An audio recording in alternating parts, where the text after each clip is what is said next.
இன்றைய வசனம்.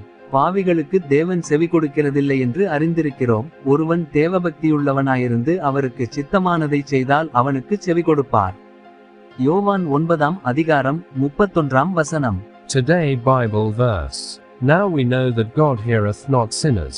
But if any man be a worshipper of God, and doth his will, him he heareth. John chapter 9, verse 31.